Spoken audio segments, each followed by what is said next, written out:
Hey, did you know that more than 90% of our viewers listen every night but haven't subscribed yet? If you enjoy these gangster sleep stories, don't forget to subscribe and hit the notification bell. It's completely free and helps us keep these underworld tales alive. Now, get comfortable, unwind, and drift into tonight's story. The night drapes itself gently over the silent empires, where secrets move in whispers, and the most dangerous men wear the calmest smiles. Tonight, we turn to John Roselli, the smooth-spoken fixer whose charm, intelligence, and quiet influence carried him from Hollywood's bright lights to the deepest shadows of organized crime. His life wasn't ruled by noise. It unfolded in subtle deals, hidden alliances, and decisions made behind closed doors. Before we begin, tap that like button. We're aiming for 100 likes tonight, and share your city and the time you're listening in the comments. Your support keeps these stories alive in the stillness of the night.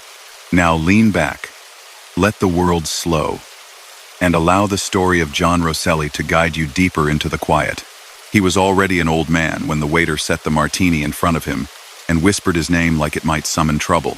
The lounge in Miami Beach glowed with soft yellow light, the band played slow jazz, and the guests at the next table kept stealing glances. They saw a silvery-haired gentleman in a tailored jacket, a man who tipped well and smiled easily. What they didn't see was the life that trailed behind him like a long shadow. Backroom deals during Prohibition, cigar smoke curling through Chicago alleys, starlets laughing at Hollywood parties while studio bosses tried not to show they were afraid, casino floors in Las Vegas, where money vanished before anyone counted it, quiet meetings with men who carried government badges and spoke in code about secret missions.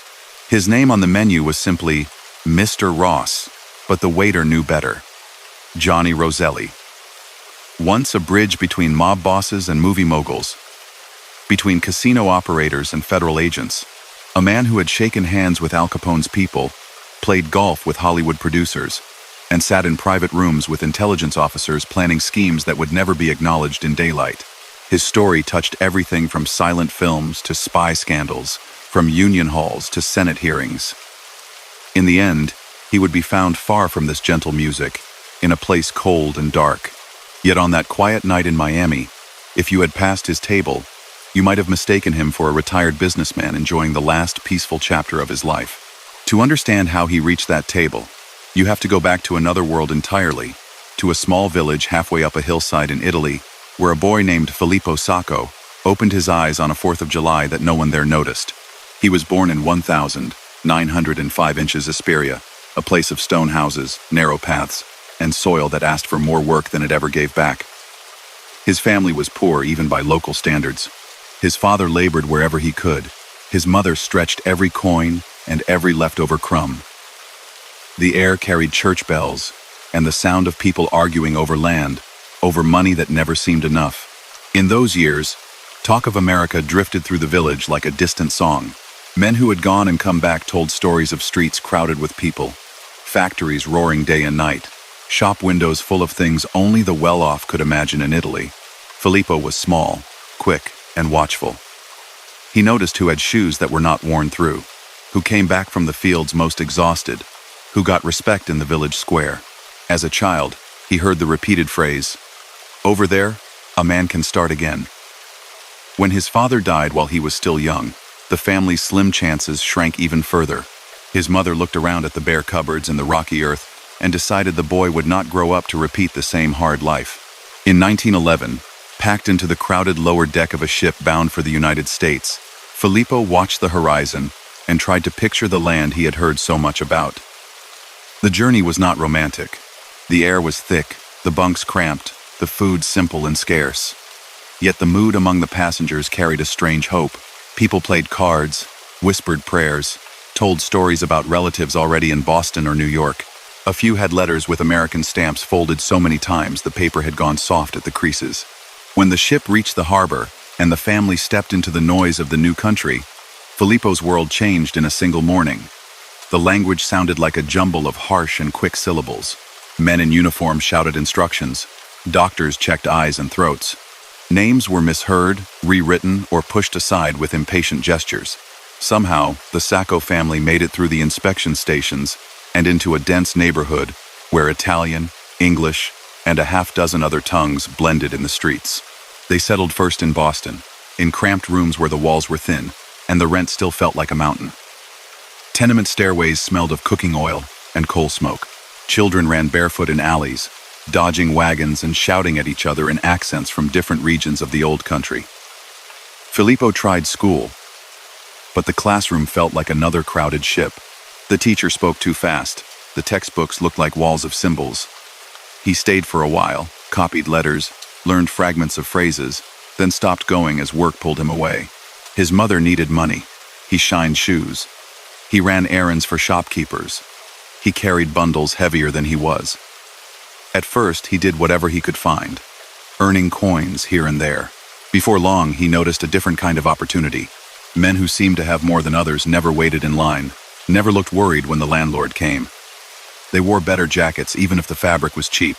They always had cigarettes, always had something in their pockets. They stood on corners in groups, laughing, but when someone walked by who owed them money, the laughter stopped. In every city with large immigrant districts, there were local toughs, small gangs, and older men who decided which businesses could operate in peace. Boston was no different. Filippo watched and listened. He was polite, but he did not behave like a frightened child. That caught the attention of a few older boys who already did small jobs for these neighborhood figures. He started by delivering envelopes, carrying unmarked packages, knocking on doors and repeating messages someone else had given him. He learned quickly not to ask what was inside anything he carried. Some of those errands skirted the law even before he understood the details. He moved bottles of cheap liquor when he was barely a teenager, long before Prohibition made such trades even more profitable. He was present when men argued about territory, about who could collect a fee from a fruit vendor or a tavern owner. Sometimes he heard the sound of fists against flesh in a back room. He looked away. Yet he remembered everyone's expressions. Street work led to bolder choices. In his late teens, he fell in with a group that stole automobiles and stripped them for parts. It was the kind of crime that rose with the growing number of cars in American cities. Police records from Massachusetts show a young man named Filippo Sacco arrested in the early 1922 in connection with vehicle theft. He spent time in a reformatory, a place meant to correct a wayward youth. Instead, it introduced him to more hardened figures. Punishment did not convince him to follow a straight path. It merely expanded his address book. Inside, he met men from Chicago, from New York, men who told stories about bigger operations than anything he had seen in Boston. They spoke of bosses who controlled entire sections of cities, who paid off policemen and judges, who had fleets of trucks filled with liquor getting rich, while others stood in breadlines. One city came up again and again, Chicago, where Prohibition had turned the competition for control of illegal alcohol into a brutal, complicated business. To a young man hungry for status, money, and security, it sounded like a place where a quick thinker could climb. When he got out, he made a decision that would shape everything that followed. He left Boston and drifted west, first through a few smaller stops, then toward Chicago. At the same time, he decided his old name would not travel with him. Filippo Sacco was the boy who struggled with English and shined shoes in damp alleys. The person he intended to become needed a name that sounded smoother, more mysterious, perhaps even noble. The story has been told in several versions, but most agree on the basic picture. He chose the name John or Johnny for its American simplicity and Roselli because it sounded elegant, almost like that of a European aristocrat. Some say he borrowed it from an Italian film star popular in those days. Whatever the source, by the time he reached Chicago in the early 1922, he introduced himself as Johnny Roselli. The new identity was more than a label, it was a shield. It hid his past record and let him present himself as a fresh face in a hard city. Chicago during Prohibition was a place where money flowed in hidden rivers. Saloons had become soft drink parlors, with secret rooms in the back. Warehouse doors opened at night to receive barrels and crates from Canada and from coastal smuggling routes. Police patrols could be turned with the right envelope at the right time. The most powerful organization in that landscape was what people would later call the Chicago Outfit, the group associated with Al Capone and his successors. They controlled distilleries, trucks, unions, and politicians. Johnny started at the edges. He found work with smaller crews tied loosely to the outfit. He delivered messages, watched corners, stood in as a driver when someone needed to move quickly between one meeting and another. He was polite with everyone, from the lowest runner to the highest captain. When asked a question, he answered directly, but not arrogantly. The men who gave orders noted that he was careful with information. In a world where loose talk could get you hurt or worse, that counted as a valuable trait. He participated in activities that, while profitable, were plainly against the law. He helped coordinate shipments of illegal alcohol, moving them between stash houses.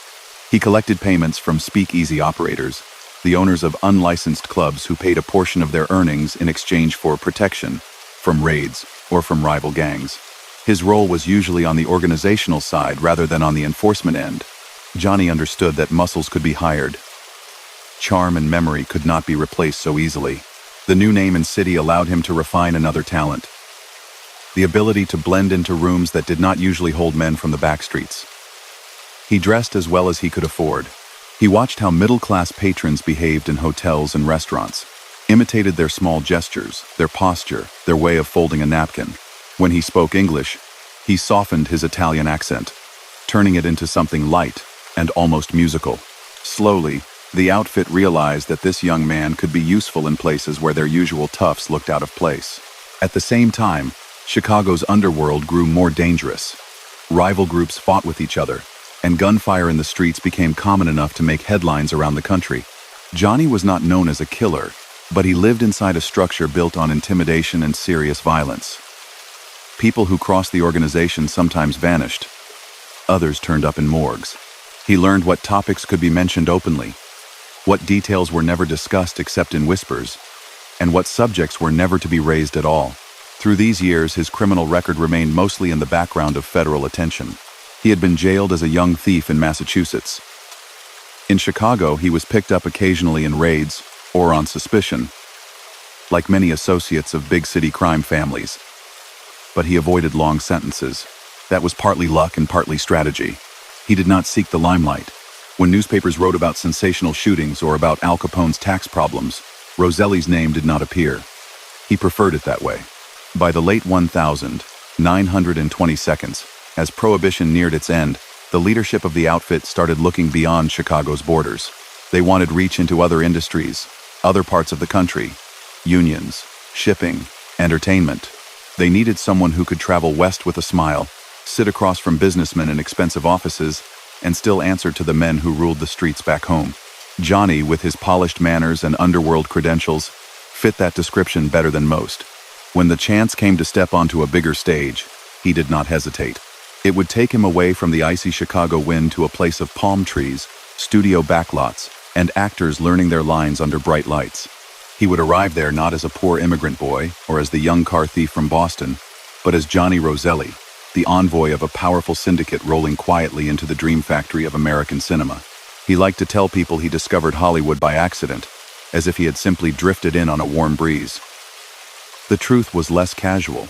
On a clear afternoon in the early 1930s, he stepped out of a train in Los Angeles with a suitcase that wasn't new and a suit that tried its best to look expensive.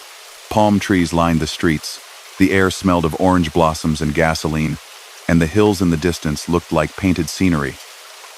It felt nothing like the smoky bars and frozen sidewalks of Chicago. Yet the people who had sent him here expected something very familiar: money, influence, and control. By then, he was firmly Johnny Roselli, not Filippo Sacco. To the hotel clerks and studio secretaries, he introduced himself as a businessman from the Midwest, interested in pictures and new ventures. He rented a room at a good address, learned the layout of Sunset Boulevard, and began showing up wherever producers and directors liked to drink. He carried himself with easy confidence, the way only someone backed by serious power can do. Hollywood was buzzing with energy. Silent films had given way to sound, and the studios were turning out comedies, musicals, westerns, gangster dramas, and romances at a furious pace. Thousands of carpenters, painters, camera operators, electricians, and projectionists worked behind the scenes. They belonged to craft unions, including a key one with a long name: the International Alliance of Theatrical Stage Employees, usually shortened to IATSE. Whoever controlled that union could, in theory, stop film production across the country. In Chicago, The bosses of the outfit had noticed that detail. Movies were becoming one of America's biggest industries. The studios were rich, their schedules tight. A well-timed strike could cost them a fortune. The men in charge of Chicago's Underworld did not dream of directing films, but they understood leverage. They wanted someone well-addressed and calm to be their link to the motion picture world, someone who could sit in a producer's office without causing alarm. Johnny was exactly that man. He started small. He played golf at clubs where studio heads liked to relax. He met agents, writers, and low-level executives at restaurants where the waiters kept your glass filled if you tipped properly. He asked questions, but never too many. To some people, he described himself as a consultant, to others as a producer looking for projects. He picked up the language of Hollywood quickly. Box office, budgets, distribution, foreign rights. His charm was his passport. His real position stayed hidden. At the same time, the outfit made contact with two men who already had a foothold in the movie unions. One was George Brown, who would become president of IATSE. The other was Willie Bioff, a short, talkative man who had moved from small-time crime into labor racketeering. Bioff and Brown offered something useful.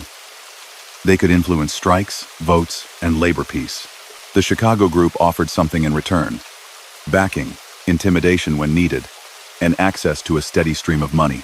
Johnny became the bridge between these worlds. When Bioff needed to reassure nervous studio leaders, Johnny would join him at meetings. He dressed in light suits, smiled easily, and emphasized that everyone wanted the same thing: no disruptions, no picket lines, no trouble on the sets.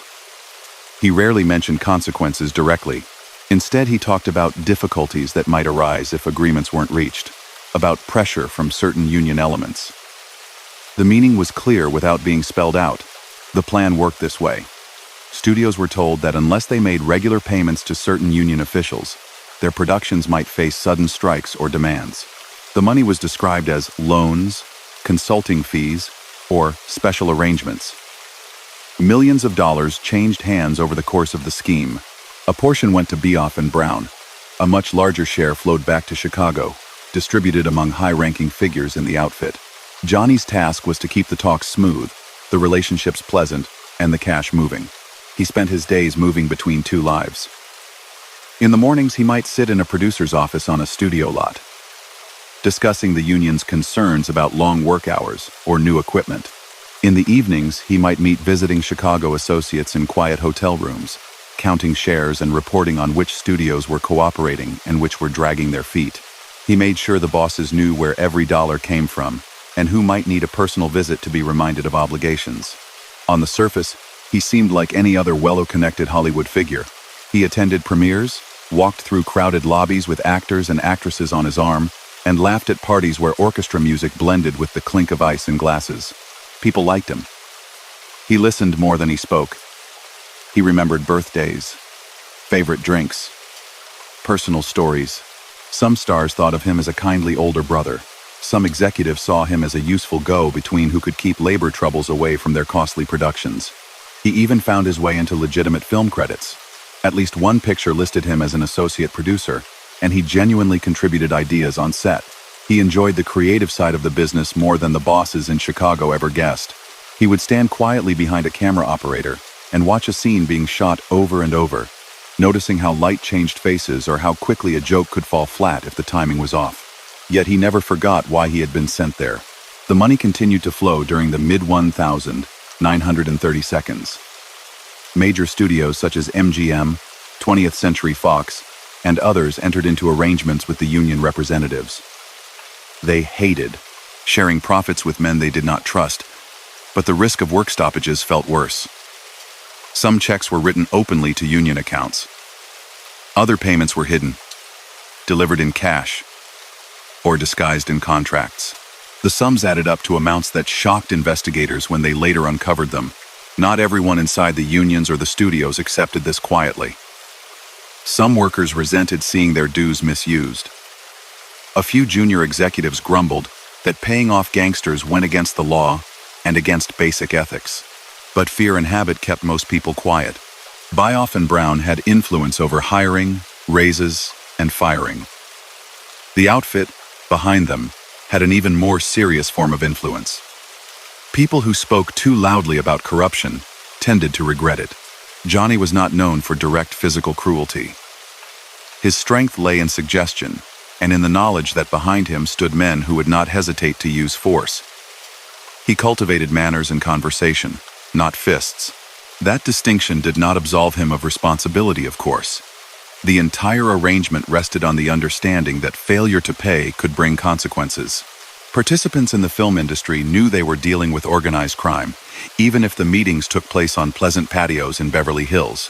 As the decade went on, federal authorities slowly became more aware of what was happening. The government had spent years going after Al Capone and his successors with tax charges, wiretaps, and informants. They knew the outfit was branching into gambling, trucking, and unions. Reliable information about the movie industry connection, however, took time to gather. The scheme was spread across 2 coasts, hidden behind contracts and labor agreements that looked legitimate at first glance. A few turning points changed that. One was the growing attention on union corruption in general. Investigators began to look at financial records from IATs and at the personal bank accounts of certain officers. Another was the willingness of some insiders to quietly talk when questioned. Without giving dramatic testimony, they dropped enough hints to encourage prosecutors to look deeper. The picture that slowly emerged was of an alliance linking Chicago crime leaders, Hollywood union officials, and a charming intermediary named Johnny Roselli. The first serious legal blow landed in 1941, when a federal grand jury handed down indictments against Brown, Bioff, and several others connected to the union extortion plan. Newspapers across the country printed the story with bold headlines about gangsters in Hollywood. At first, Johnny's name stayed mostly in the background, as the public focused on the more visible labor leaders. Inside legal circles, though, investigators already knew that he was a central figure. Pressure mounted. Studios that had paid out money faced awkward questions. Why had they agreed to these deals? Had they reported the payments properly? Some executives cooperated with prosecutors, describing secret meetings and bizarre cash arrangements. Others minimized their own roles, insisting they had been frightened into paying. Still, the pattern became clearer with every interview. Meanwhile, something happened that changed the situation even more dramatically. Willie Bioff, facing a long prison term, decided to cooperate with the government. Instead of staying loyal to his Chicago backers, he became a key witness for the prosecution. He talked about meetings with outfit bosses. He described how he had passed money along. He named names, including Johnny's. For the men in Chicago, this felt like betrayal of the worst kind. In the spring of 1943, indictments expanded to include several high-ranking members of the outfit and their Hollywood representative.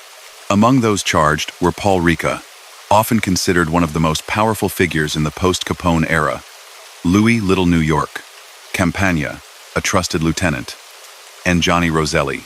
Another senior leader, Frank Nitti, avoided trial by taking his own life when he realized that his prior convictions and health problems made a new prison term almost certain. The others prepared for court battles they hoped to win but privately feared. The trial that followed became a major event. In a federal courtroom, prosecutors laid out the story piece by piece. How unions had been captured, how studio heads had been pressured, how money had moved from California back to Chicago. Prominent Hollywood executives confirmed that they had paid large sums to avoid labor unrest. Bioff, on the witness stand, described himself as a messenger for the outfit and explained Johnny's role as a representative who kept everyone aligned. Johnny sat at the defense table wearing well-cut suits, looking calm and controlled. Friends later said he accepted that the odds were against him. The evidence, bolstered by insider testimony, was overwhelming. His lawyers argued that he was simply a businessman and that the union deals were legal agreements made in a tough industry. The jury did not find that picture convincing. In November 1943, the court reached its decision. Johnny and several co-defendants were convicted on charges related to conspiracy and extortion. The judge imposed substantial sentences. Johnny received a term of about 10 years in federal prison and a fine. For a man who had grown used to hotel suites, poolside meetings, and studio lunches, the shift to a cell and a strict daily routine was stark. He was transferred to a federal penitentiary, far from palm trees and movie sets. The days there followed a pattern. Wake-up calls, counts, assigned work, limited recreation. Johnny, as always, adapted. He remained courteous with staff, kept a low profile among other inmates, and spent long hours reading newspapers and any books he could get. He never forgot to ask about what was happening in the outside world, especially in Hollywood and Chicago. Letters came from lawyers and from a few loyal friends, written in careful language that avoided obvious references to criminal business. The war years passed while he was behind bars.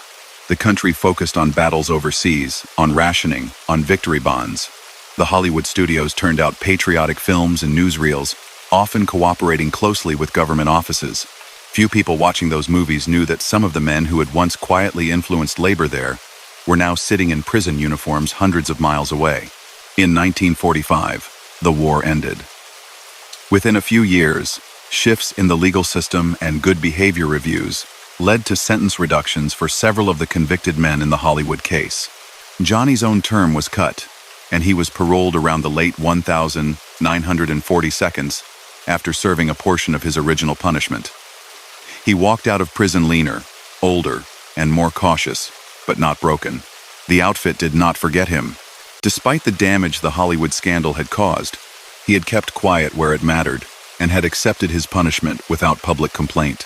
Stepping back into the free world, he found a country that had changed. Soldiers were coming home. Suburbs were spreading. Television sets were starting to appear in living rooms. Hollywood itself was under new kinds of pressure from antitrust cases and from the rise of independent producers. Yet organized crime was still very much alive, turning its attention more and more to gambling and to a desert city that glowed with neon signs after dark. Johnny knew that the movie industry was no longer the easiest place for the outfit to operate. Too much attention now followed any hint of union abuse there. Another frontier, however, was opening wide. Casinos in places like Las Vegas, where rules were still being written and fortunes could swing in a single night. Once again, the Chicago bosses would need someone who could move in polished circles, talk comfortably with businessmen and politicians, and still understand the underworld's expectations. Once again, they would look to Johnny Roselli. When the gates clanged shut behind him and the guards handed back his suit, Johnny felt a kind of quiet he hadn't known in years. The air outside the walls tasted different, lighter, as if the world had moved on while he counted off days in a cell. His hair had more gray now, his face a little thinner, but the way he held himself hadn't changed. He walked toward the car waiting for him with the same calm step he'd once used on studio lots and casino floors. Inside the car sat two men from Chicago, men who knew where every important road led. They didn't waste words. They shook his hand, passed him a pack of cigarettes and news from the streets. The Hollywood mess had cost everyone money and brought too much attention, but they hadn't forgotten that Johnny had kept his mouth shut when it counted. In their world, that kind of loyalty meant more than anything. They drove him not back to Los Angeles at first, but to Chicago, to sit down quietly with the people who decided what would happen next. The old structure was still there, though the names at the top had shifted. Al Capone was long gone from power. Paul Ricca and Tony Accardo now exercised control in a more careful way, avoiding flashy headlines and tax troubles. Around them moved men like Sam Giancana, hungry for bigger roles. They all understood that the future lay not in rough Chicago beer joints, but in more subtle, far-flung ventures. In a private dining room, over plates that went mostly untouched, they talked. Johnny listened as they discussed new income streams, race betting, shipping, unions, and, more than anything else, gambling. Nevada, which had legalized casino gambling years earlier, was starting to change from dusty rail stops into something larger. A place named Las Vegas, once just another desert town, was glowing brighter every season with neon signs, card tables, and roulette wheels. Money moved there day and night, and the rules were still loose enough to be shaped. The bosses needed someone who could travel without causing scenes, sit with bankers and hotel men, reassure entertainers, and still answer directly to Chicago. He had to understand casinos as businesses and also as machines that could quietly feed hidden partners. Johnny fit that role naturally. He had proven he could mix with studio leaders and underworld figures, and he knew how to keep his voice low while everyone around him talked too loudly. They asked if he was ready to head west again, this time with a more defined mission. He said he was. There was no dramatic oath, no speech. In their world, acceptance was shown by action, not by ceremony. He returned to California under some restrictions. Because of his criminal record and the publicity of the Hollywood case, local authorities kept a close eye on him. From time to time, he was ordered to leave certain counties or to check in when he arrived. He worked around those limits with patience, basing himself partly in Los Angeles and partly in Nevada. Hotels knew him as a quiet, well-tipping guest who stayed for stretches, then disappeared for weeks before reappearing in some other lobby. Las Vegas in the late 1940 seconds and early 1950 seconds felt like a frontier town wrapped in electric light. Casinos with names like the Flamingo, Desert Inn, El Rancho, and Thunderbird drew tourists with promises of easy jackpots and floor shows with dancers and big bands. Behind the bright colors stood money from different corners of the American underworld. The Cleveland group had interests, as did syndicates from New York, Kansas City, and Chicago. Each wanted a share of the tables and the slot machines. Johnny became the Chicago outfit's main voice in that crowded chorus. He spent long hours in casino offices where the carpets were new but the worries were old. How to attract crowds, how to keep the state regulators satisfied, how to handle tax questions, and how to make sure that silent partners received their portions without the government noticing too much. He knew how to sit with an accountant in the afternoon and a lounge singer at night, answering both with the same easy tone. One key practice in many casinos was something lawmen would later call skimming. The idea was simple, but powerful. Before the house officially counted its daily intake, trusted staff would remove a percentage of the real earnings. That money never appeared in the books. It was divided and sent quietly to investors who did not want their names on licenses, mob families in several cities. Johnny's job was not to stand in the counting room himself, but to make sure the system worked smoothly, the right people were hired, and the correct sums reached Chicago. He also helped settle disputes when outside groups tried to muscle in, or when partners argued over percentages. Often his presence alone, calm and controlled, reminded everyone that Chicago backed him. Sometimes that was enough to prevent anyone from pushing too hard. When sterner lessons were needed, other men handled them. Johnny did not carry out beatings or shootings personally, according to what is known, but he was part of the leadership structure that approved strategies. He understood that the threat of violence hovered in the background of every agreement. At the same time, he never completely left Hollywood behind. He liked the atmosphere of studios, the rhythm of production, the mix of creative chaos and strict schedules. During the late 1940 seconds, he quietly invested in a few film projects, working through front companies and friends with clean records. In at least one case, he received a legitimate associate producer credit, spending time on set and making suggestions. To many people there, he seemed like a smooth, independent backer with a taste for crime dramas and sharp dialogue. He moved between those two worlds, camera cranes and card tables, more comfortably than anyone else around him. In Los Angeles, he put on a sports coat and talked about scripts over lunch at familiar restaurants. In Las Vegas, he walked through casino pits, nodding to dealers and pit bosses, then slipped into back offices to discuss weekly figures and construction plans for new hotel towers. Another major stream of income during this period flowed from horse racing and sports betting. Across the country, bookmakers needed up-to-see minute information on race results and odds. A service often called the race wire collected data from tracks and relayed it to betting shops by telephone and telegraph. Control of that network gave mob families leverage over gambling everywhere. The Chicago outfit and allied groups had stakes in companies that ran parts of this information chain. On the West Coast, Johnny helped protect and expand these interests. He linked local bookmakers with national services and made sure that Chicago's share of the profits arrived regularly. This, too, involved pressure. Bookies who tried to bypass the official channels or who fell behind on payments might find themselves visited by tough men with clear instructions. Again, Johnny stayed mostly at the planning level, but he knew what those visits meant. As the 1950 seconds began, the federal government turned renewed attention to organized crime. A U.S. Senator from Tennessee, Estes K. Fowler, led a series of public hearings designed to expose nationwide criminal networks. The committee traveled from city to city, calling witnesses and broadcasting testimony on television. For many Americans, it was the first time they saw underworld figures, union leaders, and shady businessmen questioned under bright lights. Johnny was summoned to appear. He walked into the hearing room in a neat suit, looking more like a studio executive than a street figure. Cameras whirred as he took his seat at the witness table. Senators asked about his background, about the Hollywood case, about his relationships with casino owners and union heads. On many questions he declined to answer, citing his constitutional right not to incriminate himself. On others he gave vague, polished replies, describing himself as a promoter, a consultant, a man who simply knew many people in entertainment and hospitality. Reporters noted his composure.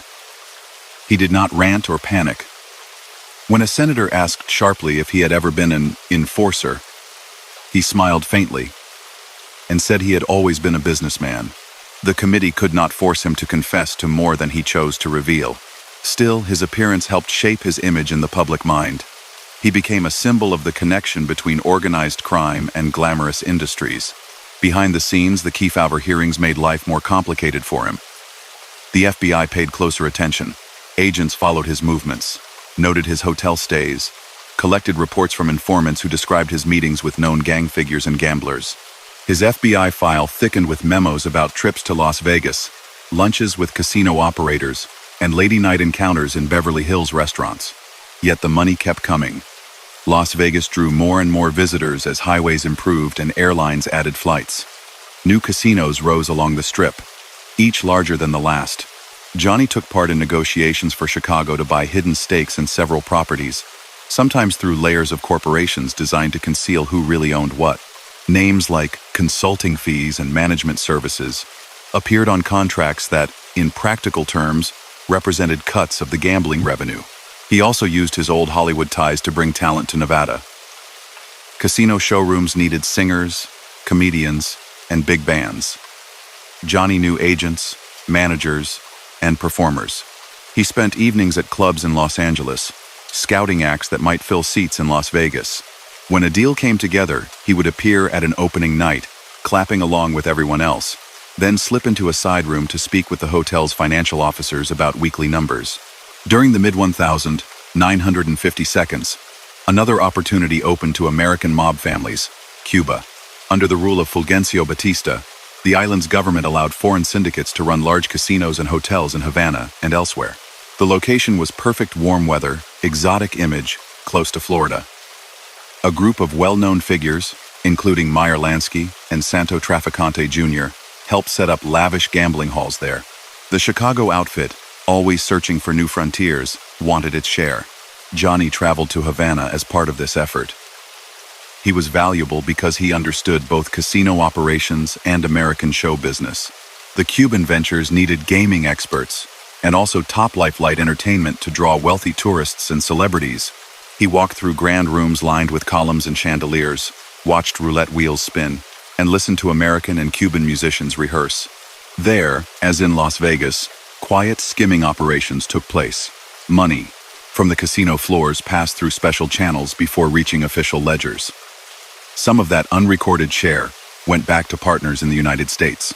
Johnny sat in strategy sessions where percentages were agreed upon and responsibilities divided. His task was to see that Chicago's interests were not forgotten when profits were counted. For a few years, it seemed as though the Caribbean operations would grow without limit. American magazines ran glowing articles about Havana nightlife. Photographs showed stars from Hollywood and New York sitting at tables, laughing with drinks in hand, unaware of how deeply criminal organizations were woven into the glamorous setting. Club brochures mentioned nothing about hidden owners or offer-the-books transfers. Then Cuban politics shifted. A revolutionary movement led by Fidel Castro gained ground in the countryside, then in the cities. Johnny, moving in business circles, heard early rumors that the rebels disliked the casinos, seeing them as symbols of foreign exploitation. At first, most gang leaders dismissed those concerns. They assumed that whatever happened, any new government would quickly see the economic value of gambling tourism. They were wrong. When Castro came to power in 1959, he moved firmly against the casino interests. Gambling halls were shut down or taken over by the state. Slot machines were smashed. Many American operators fled with whatever funds they could carry. Others lost investments that had seemed safe only months earlier. The Havana dream collapsed almost overnight. For men like Johnny, the shutdown of Cuban casinos was a serious financial blow. Years of planning and millions of dollars in construction vanished into a new political reality. Chicago, Florida, New York, and other groups all felt the loss. The anger in their circles toward Castro and his government burned hot. They spoke not only of lost income, but of insults to their authority. Johnny returned to the United States as the decade turned, spending more time again in Miami Beach and Las Vegas. In hotel bars along the Florida coast, he met other dislodged casino men, all of them trading stories about what had been taken from them in Havana. They complained, they schemed, and they searched for ways to recover even a fraction of what they had lost. Word of that anger began to circulate beyond their usual world.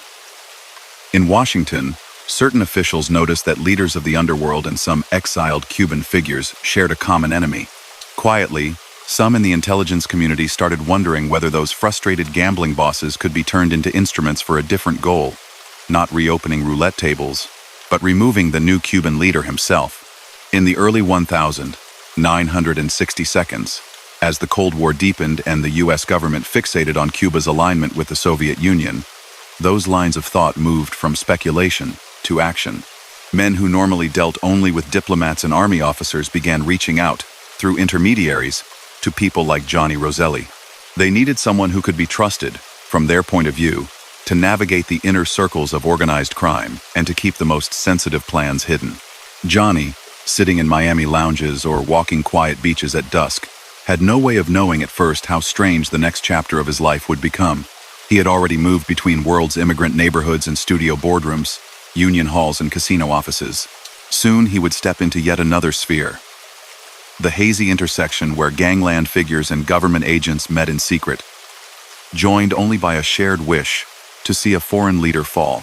The first approach came in a way that felt almost like a scene from the kind of movie he used to help finance. A quiet restaurant in Los Angeles, a reserved table, a man in a well-cut suit who said he represented interests that preferred to remain in the background. The man's name was Robert Mayhew. On paper, he was a private investigator and business troubleshooter based in Washington and Las Vegas. In reality, he sometimes carried messages for people inside the American government who needed a layer of distance between themselves and certain sensitive tasks. Mayhew talked the way experienced lawyers talk, careful, measured, never saying more than he meant. He had done his homework on Johnny. He knew about the Hollywood Union case, about the prison term, about Johnny's position in Las Vegas and his ties to Chicago. He knew about Havana, too, about the casinos shut down by Fidel Castro's government and the anger that had created among old operators. He said he had been asked to contact someone reliable in the underworld, someone with reach but also discipline. The question, stripped of its polite wrapping, was simple. Would Johnny be willing to help in an effort to remove Castro from power? Mayhew was careful in his phrasing. He said nothing about the Central Intelligence Agency directly at first. Instead, he talked about clients who were worried that Cuba's new alignment with the Soviet Union threatened American security. He presented the plan as something that, from their perspective, blended national interest with the private frustrations of displaced casino owners. If Castro went away, they reasoned, both Washington and the men who had lost fortunes in Havana might benefit. Johnny listened without interrupting. He understood at once what Mayhew was hinting at. This wasn't about propaganda or political speeches. It was about finding a way to end a government about assassination, even if that word stayed unspoken.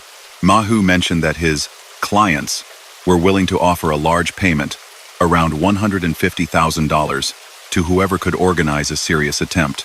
Accounts differ in the small details of that meeting, but several later sources, including Mayhew himself, agreed on the broad shape of Johnny's reply. He said he would consider helping, but he didn't want the money. Taking pay would make everything sound like a simple murder contract. He preferred to present his role as something closer to a strange kind of patriotic duty, or at least as an action in line with U.S. interests.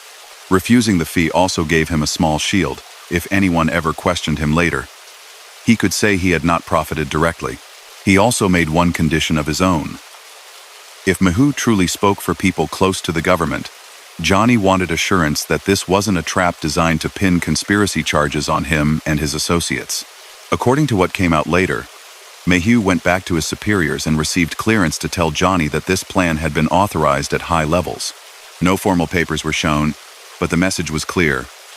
This was part of the broader Cold War struggle, not a rogue scheme.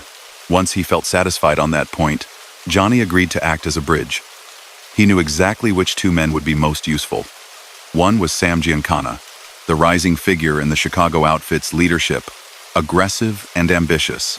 The other was Santo Trafficante Jr., a powerful Tampa-based boss who had been deeply invested in the Havana gambling world before Castro's revolution. Both had reason to hate the new Cuban regime. Both had resources and contacts among exiles and sympathizers. Johnny arranged a meeting in a Las Vegas hotel suite. Mejia arrived with another man sometimes described only as Mr. Edwards, a cutout representing official interests. Giancana and Trafficante came as well, though in some versions they met separately. However the introductions were staged, the result was that top members of the American underworld sat in a room with representatives of a U.S. intelligence agency, calmly discussing ways to eliminate a foreign head of state. The plan they sketched out focused on something that seemed, to them, both practical and deniable: poison. Rather than send in hit teams with guns or bombs, which would be visible and traceable, they would try to slip lethal capsules into food or drink served to Castro by someone in his inner circle. If it worked, outside observers could easily believe he had died naturally or from an ordinary illness. Through Mahieu, the CIA's technical specialists prepared pills containing a strong toxin. They coated them so that they would dissolve slowly in liquid or in a meal. The capsules were small, easy to hide. Johnny did not handle them himself, but he helped move them through the chain of trusted people. The idea was to get them into the hands of a Cuban official or employee close enough to Castro to poison a dish without raising suspicion. The first candidate was a figure connected to a restaurant or club that Castro sometimes visited. Johnny and Trafficante used their exile contacts to approach this person through several layers, never revealing the full extent of who backed the operation. The man was promised money and possibly a way out of Cuba afterward if he succeeded. He accepted the pills. Nothing came of that attempt. Later accounts suggested that Castro changed his routine, or that the recruit lost his nerve. The capsules were never used. The plan had seemed simple, but reality proved less cooperative. Castro's security grew tighter over time, and people around him realized that any unusual incident would be examined closely. Still, the effort didn't end. In 1961 and 1962, more discussions took place. Within the CIA, a tough, hard-drinking officer named William Harvey took over much of the DRIME, the Cuba operations, and became one of the main liaisons with Johnny. Harvey respected Johnny's ability to move in criminal circles and to keep secrets. They met in safe houses, hotel rooms, or quiet corners of bars to discuss contact chains, prospective recruits, and the political climate in Havana. While these plots unfolded in the shadows, open events in the Caribbean made front-page news. In April 1961, a force of Cuban exiles trained and supplied by the United States landed at the Bay of Pigs in an attempt to spark an uprising against Castro. The operation collapsed in a few days, becoming a major embarrassment for the Kennedy administration. Johnny, watching from the sidelines, understood that this failure would only increase the sense of urgency among those who wanted Castro gone. According to later Senate investigations, some of the poison plots continued even after the Bay of Pigs fiasco, and even after public statements from Washington suggested a more cautious approach. Harvey, Johnny, and their contacts kept trying to set up opportunities. They explored using various Cuban exile figures, bar owners, or others who might have access to high-level gatherings. Each idea ran into obstacles: unreliable people, changing security details, fear of exposure. The operations remained compartmentalized. Most CIA personnel never knew that known mob leaders were involved. Most mob figures never knew which government branches were truly sponsoring the efforts. Johnny stood near the center of this strange web, speaking both languages. The coded talk of intelligence officers and the direct, profit-driven slang of the underworld. At the same time, his ordinary business life went on. He continued representing Chicago's interests in Las Vegas, working with casino executives on investments, entertainment lineups, and skimming arrangements. He reassured partners that, despite his new contacts with shadowy government figures, he hadn't switched sides. To them, the Cuba work was just another venture, one that might someday restore lost gambling territories. One offshoot of the Cuba connection caused problems none of the planners had anticipated. During the early stages of the Castro plot, Mahu and Giancana developed a parallel relationship. At one point, Giancana asked Mahu for help in resolving a private matter. He believed that his girlfriend, singer Phyllis McGuire, was being courted by another man in Las Vegas, and he wanted proof. Mahu, trying to keep Giancana cooperative for the Cuba project, arranged to bug a room where McGuire and the other man would be alone. The FBI, already watching Giancana closely, discovered this bugging operation. That discovery almost exposed the entire secret link between the CIA and the mob. For a time, people at high levels in Washington scrambled to explain why one of their trusted outside operatives had been caught working closely with a known crime boss. The storm passed without full disclosure, but it left scars. Within government circles, some grew wary of further direct contact with figures like Johnny. Within the outfit, some wondered if cooperating with Washington on exotic foreign plots brought more risk than reward. Still, the operations limped on for a while longer before fading under the weight of failed attempts and changing administrations. By late 1962 and early 1963, the mood shifted again. The Cuban Missile Crisis in October 1962 had brought the world frighteningly close to nuclear war. After that, official policy moved more carefully. President Kennedy's brother, Attorney General Robert Kennedy, pushed hard against organized crime at home, authorizing wiretaps and aggressive prosecutions against top figures, including Sam Giancana. That campaign made the alliance between certain intelligence officers and the mafia awkward at best. Johnny found himself watching as two worlds he had tried to keep separate: government intelligence and organized crime collided in public. Newspapers carried stories about federal grand juries, about wiretaps on Giancana, about raids on gambling operations linked to Chicago. Privately, some of his old friends complained bitterly about what they saw as betrayal. On one side, Washington had used them when it suited foreign policy. On the other, another branch of the same government was now targeting them at home. In November 1963, President John F. Kennedy was assassinated in Dallas. In the years that followed, countless theories would swirl around that tragedy, touching almost every corner of American life, including organized crime and Cuba. Johnny's name appeared in some of those later stories, often second-y or third-y, with claims that he had made remarks hinting at underworld knowledge of the event. Historians have treated such tales with great caution. None of the official investigations proved that he played any role in the killing, and the evidence that he had advanced knowledge remains thin and contested. What is clear from the record is that, after Kennedy's death, the government's interest in the earlier Cuba plots did not disappear entirely, but it changed form. Internal reviews looked back uneasily at the idea of partnering with the mob for overseas missions. Files were shuffled, some operations wound down quietly, and people like Johnny found themselves less in demand as go-betweens with the intelligence world. He turned his focus more fully back to what he knew best: casinos, card rooms, and entertainment. The mid-1960 seconds brought both opportunity and trouble. Las Vegas grew rapidly, attracting ordinary families as well as high rollers. Corporate money started arriving, with large companies seeking to own and run hotels that had once been controlled quietly by syndicates. Johnny helped negotiate transitions, advising Chicago on where to hold on, where to sell, and where to stay hidden behind layers of front owners. In Los Angeles, he remained a familiar figure in certain circles, a smooth, silver-haired man who could be found at good restaurants, small private clubs, and occasional film industry gatherings. He liked the company of actors, writers, and directors, perhaps because they saw him as an intriguing character rather than just as another representative of a distant crime family. He lent money to some, backed small projects for others, and enjoyed talking about the old days of studio backlots and union fights. But authorities hadn't forgotten his past. Federal agencies kept files on him. Local police departments noted his arrivals and departures. His name still signaled organized crime presence in internal memos. The FBI tapped phones and followed some of his meetings, particularly when they involved known gamblers or known associates of Giancana and other bosses. The days when he could operate almost entirely out of public view were fading.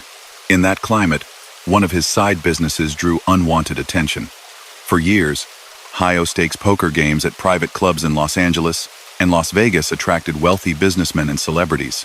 The Friars Club in Hollywood, a social organization known for its comedians and entertainers, hosted regular card sessions.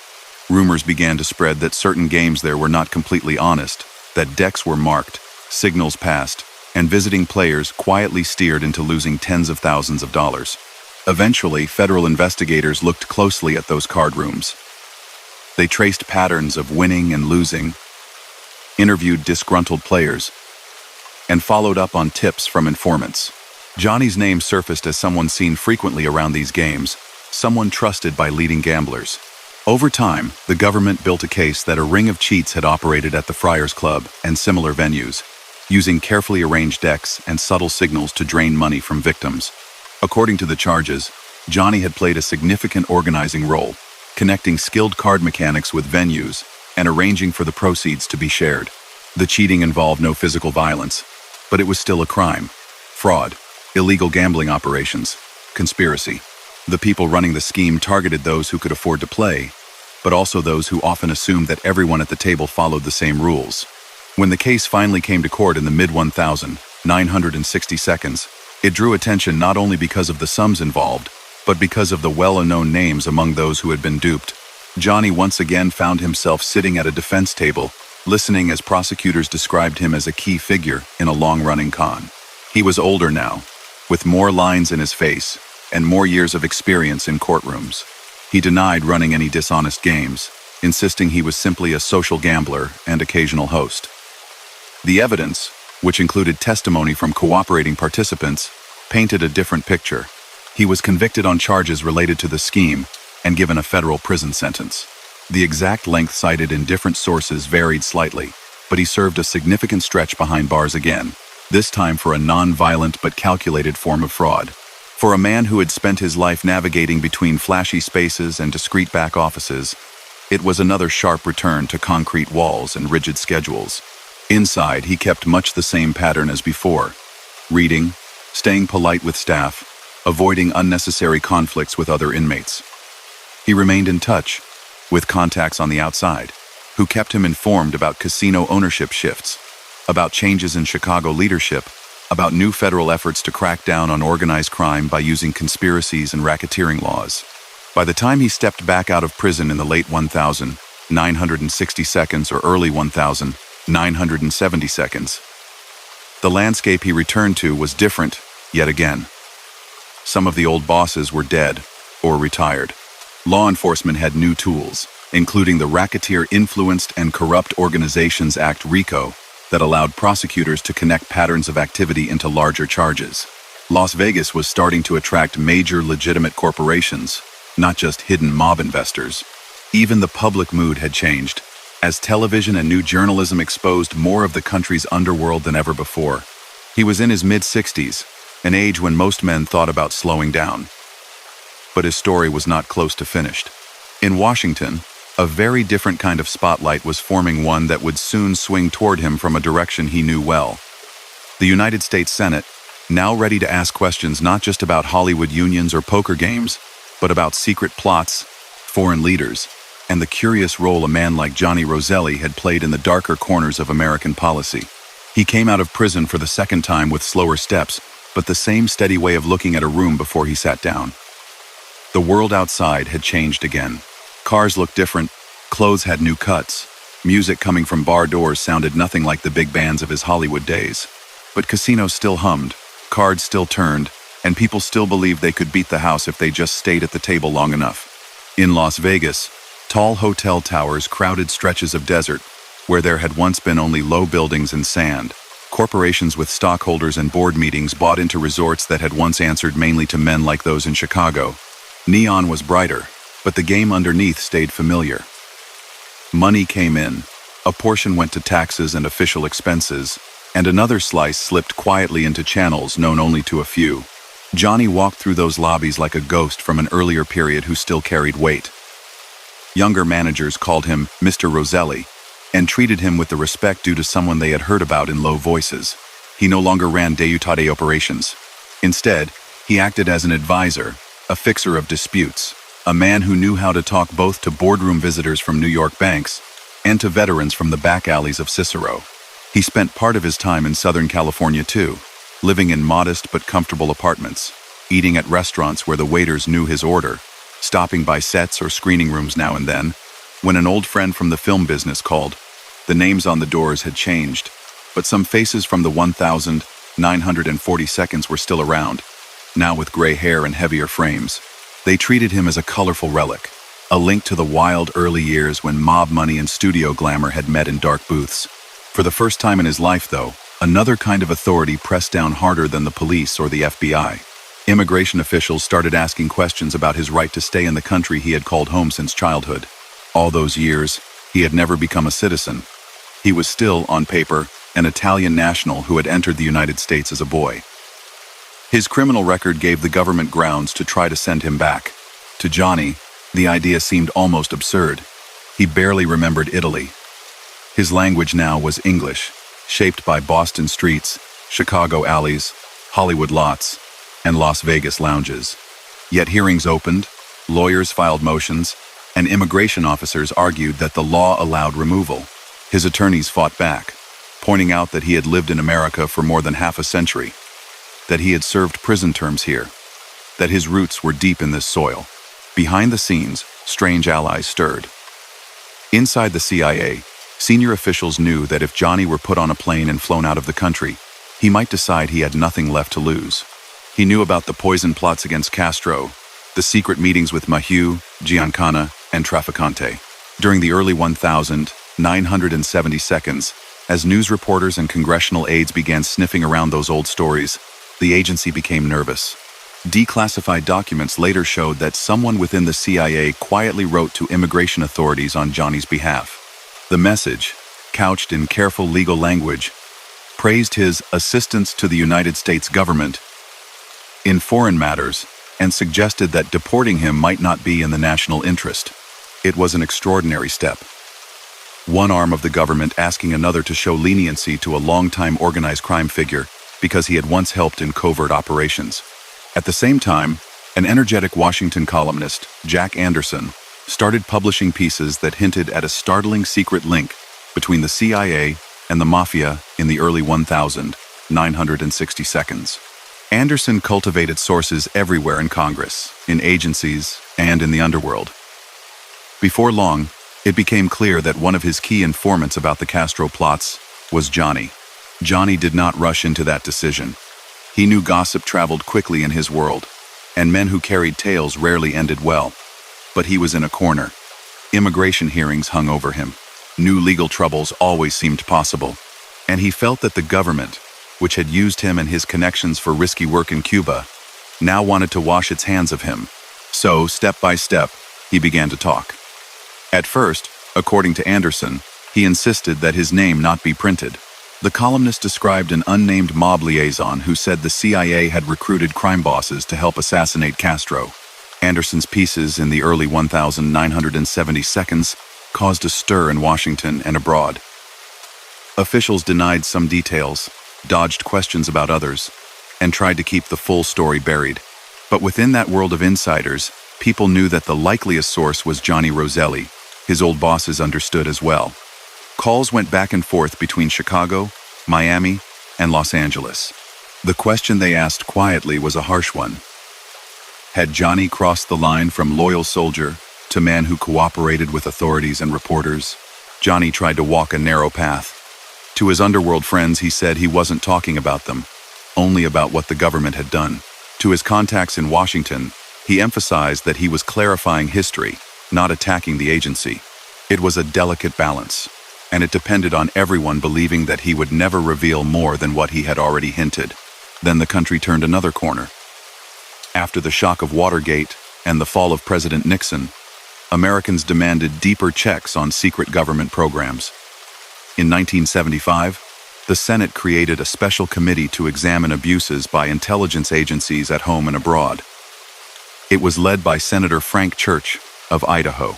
The panel's mission ran wide: domestic spying, mail opening, covert action in foreign countries, and, eventually, alleged plots to kill foreign leaders.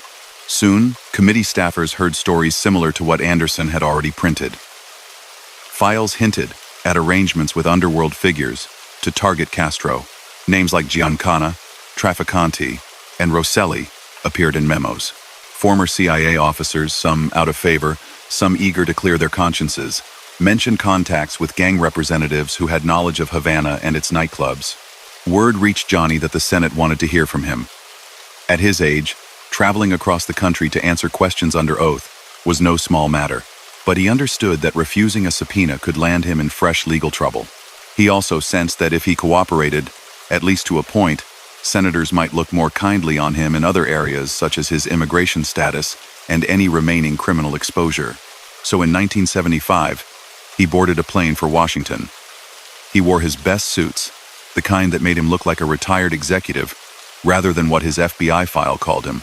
In private, younger staff members who met him were struck by how soft-spoken he was, how little he resembled the violent gang stereotypes they knew from newspapers and television.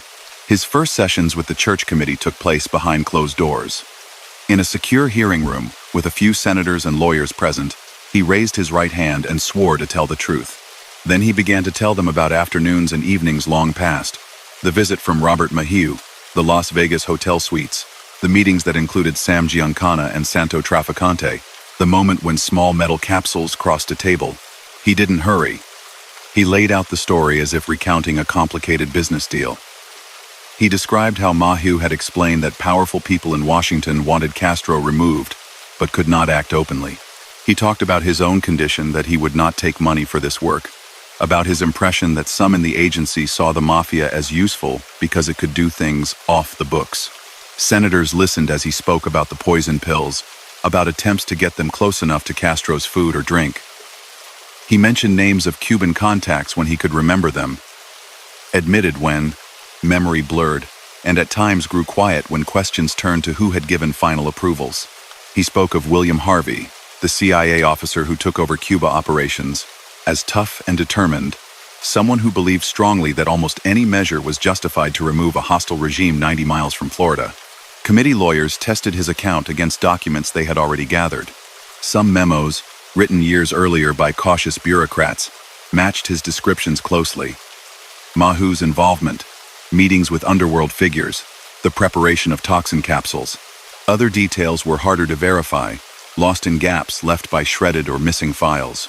Still, by the time those first interviews ended, the senators were convinced that, at minimum, there had indeed been serious conversations and concrete steps toward using the mob in assassination attempts against Castro.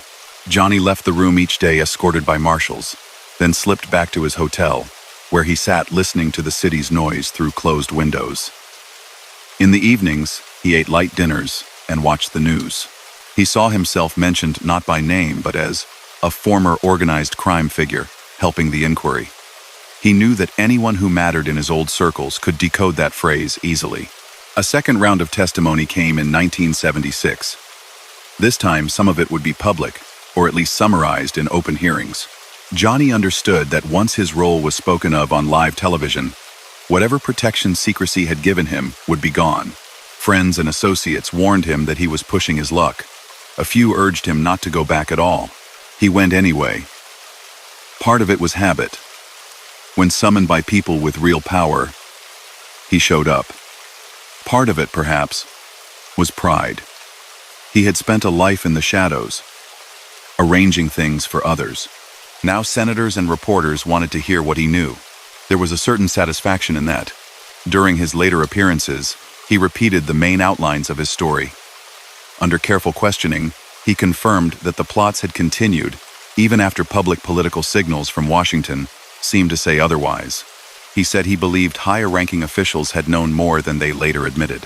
When lawyers asked if he thought the president himself had been aware, he answered carefully, saying he could not speak to the Oval Office, but that the operations were too serious to have been completely hidden from everyone at the top. Meanwhile, pressures far from the Senate hearing room closed in. In June 1975, Sam Giancana was shot and killed in the basement kitchen of his home near Chicago, just days before he was scheduled to testify before the same committee about his ties to the CIA. That killing shocked Johnny more than he liked to show. Giancana had been a dominant figure, both feared and respected. For him to die like that, with his subpoena still fresh, sent a message that no one needed to spell out. Afterward, Johnny told friends and his lawyer that he was worried. He suggested to federal agents that his life might be in danger, that someone could decide he knew too much and was talking too freely. Some accounts say he asked for formal protection, perhaps a place in a witness program. Whatever he requested, he did not receive constant guards or relocation. He was left mostly to manage his own safety, as he always had. From Chicago's point of view, an aging representative who sat in Washington rooms answering questions about old alliances was an obvious risk. From the CIA's point of view, a man who had already spoken to a national columnist and now sat under oath before a Senate committee was a wild card. From Johnny's point of view, he was simply telling a sliver of a much larger story, one in which many other people had played more powerful parts. Back in Miami and Los Angeles, his daily life looked ordinary enough. He played golf, met friends for lunch, and took phone calls in his apartment. Yet the circle around him had thinned. Some old associates kept their distance. Younger men in the outfit saw him as part of a closing chapter, a link to deals that had brought too much scrutiny. As spring turned to summer in 1976, he prepared for yet another scheduled appearance before the Senate panel. Staff members wanted to go deeper into certain areas. They hoped he might talk more about when exactly the plot ceased, about any contacts between mob figures and Cuban exile militants after the Bay of Pigs, even about gossip he might have heard regarding the Kennedy assassination in Cuba. They thought of him as a reservoir of information they had not yet fully tapped. He never saw that hearing room again. Before the date arrived, he flew once more to Florida, checked into familiar hotels, and walked along familiar beaches. To casual observers, he looked like any other older man enjoying the Sunday. To those who watched more closely, there was a hint of tension. He looked over his shoulder a little more often, stayed alert in parking lots, noticed who sat at nearby tables. He had lived through Prohibition gun battles and labor wars, through prison riots and union showdowns, through covert operations and congressional hearings. He knew how stories like his usually ended, but he also liked to believe that his particular mix of caution, charm, and usefulness would keep him safe a little longer. Somewhere, whether in Miami lounges, Chicago back rooms, or other quieter offices, other men were thinking about him too. They weighed his history of loyalty against his recent testimony. They considered what else he might say if the church committee called him back. They talked, perhaps, about risks and about examples, about how messages were sometimes sent not in words but in the sudden absence of a once-see familiar face. He liked Florida in the summer in a way that baffled people who fled the humidity. The heavy air reminded him, he sometimes said, of certain nights in Havana before everything changed. In Miami, he could sit on a hotel balcony, watch boats move along the water, and feel far from Chicago winters and from the polished interrogation rooms of Washington. He played golf on clean, bright courses, lunched at clubs where the waiters knew better than to hover, and walked through lobbies where nobody under 40 recognized his face. Underneath that calm routine, alarms were ringing in his mind. Sam Giancana had been shot the year before in the basement kitchen of his own house, just as he was preparing to speak with the same kind of Senate committee that now wanted more from Johnny.